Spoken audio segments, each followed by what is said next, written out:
So, what the hell is this thing? Well, it's a red crystal, pretty colour, give it to Colour Grave, get a scarf, it's fashion. But no, you're a fool. This red crystal is possibly the most important item in the entire canon. Okay, first let's take a look at what everyone has to say about it. We'll start with Colour Grave.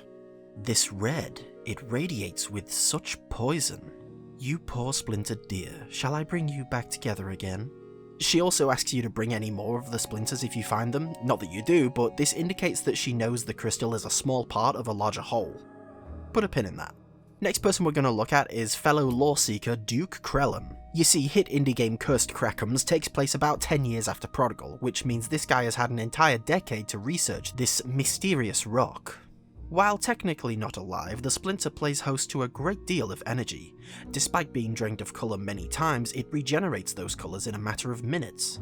I would most liken it to malice, but while indeed malice is at play, there is a strong will and hatred linked to this splinter from whatever its origin may be. Anyone in contact with the splinter are assaulted with waves of emotion and nigh indiscernible images. Sentient things able to invade the mind and affect emotion are rare enough, but for something I believe inanimate, it leaves me quite concerned. I advise the immediate destruction of this object, but our mother has other plans for it. Okay, that was a lot, so let's break it down. The splinter is not technically alive, but it does have some qualities only ever observed in things that are alive, namely some sort of psychic manipulation. Plus, it seems malice has something to do with it, though by the way it's worded, it seems like this might be something even stronger than what we've come to know as malice as so far.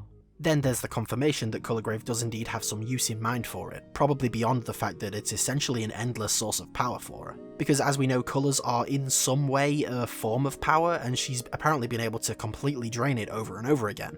That fact, coupled with its significant placement in the true ending sequence of Prodigal, leads me to believe that this splinter will be the key to Colour Grave's freedom.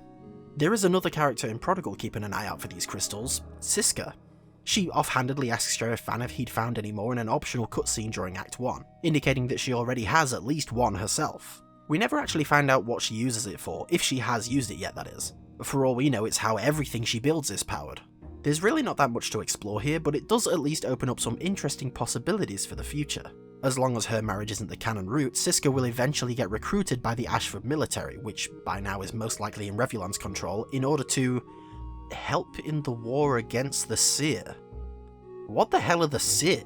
They're never mentioned in the entire game until now, and once more in Kier Haas's segment of the ending, where she's recruited into the same elite squad as Siska, again assuming her marriage isn't canon. Now then, this is where things get fun, because we're about to look at a third game in the Colourverse, one that some fans may even not have heard of. Xenocite Clad. The reason you may not have heard of this game is because, well, it doesn't exist. That sounded spooky, didn't it? But no, it's just the game that Colour Grave were working on before Prodigal, before they were even called Colour Grave actually, and it was put on hold for various reasons. We actually have an official statement from Mimbron himself on the subject. Stop trying to make Xenocite happen. It's totally like not ever going to happen. Nice typo there, mate. So why am I even talking about it? Well, it may not have been finished, but there was a demo which I just so happened to have.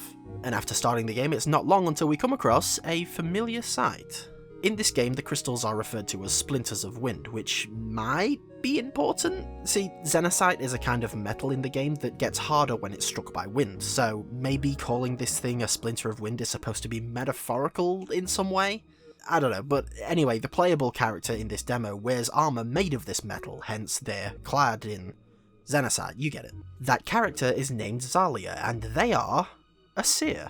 And now we have a solid connection between the Seer and these splinter crystals. However, this whole thing goes even deeper, but first I'm going to address a couple of those pins we've been putting into things.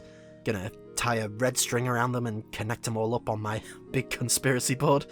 It is only based on a tenuous connection, but given the comparison to Malice that Duke Krellin makes about the crystal, plus the observation of it being a seemingly inanimate object with some properties of certain living things, I think these may be pieces of Nixion, the god of hate, or pieces of his raw power perhaps? I'm not really sure, and to be honest, I don't necessarily believe that with the same fervour as some of my other theories. I think it's equally, if not more, possible that there's something that was made by the Seer themselves. It's just I don't have any specific ideas in that case. But as for this deeper layer I mentioned, well, take another look at this room. The walls are glitching. And so is the crystal. Oren says it almost doesn't seem real. This is literally physically happening from Oren's perspective. But why? The crystal itself is so powerful that it's breaking his reality on a meta level? And speaking of meta, take a look at your save data. .seer. Now, I don't know much about this side of things, but as far as I can tell, this is something you would have to do on purpose, to call them .seer files, I mean. Which makes me wonder why Min would bother to make this kind of meta reference. Whatever the case, it's another connection between the seer and the splinters. It is insinuated in this text log that seer are some kind of incorporeal beings. Like, it talks about waiting for the Zalia suit to be inhabited by a seer, and that they wouldn't be able to communicate with a seer even in the suit without special equipment being added. And so I have this image in my head of seer being these kind of abstract, amorphous blobs, kind of like ghosts, I guess. Maybe they are just ghosts. I mean, we've seen multiple instances of spirits in Prodigal before. But then none of this goes to answer why the files are named after the seer, or maybe it's the other way around, but it just feels like we're missing a crucial piece of the puzzle here. I sincerely hope that the team does eventually get to finish Xenotite Clad and shed some light on these questions. But for now, we'll just have to wait and see what Colorgrave and Siska do with their respective pieces. Honestly, I don't know which one is more dangerous.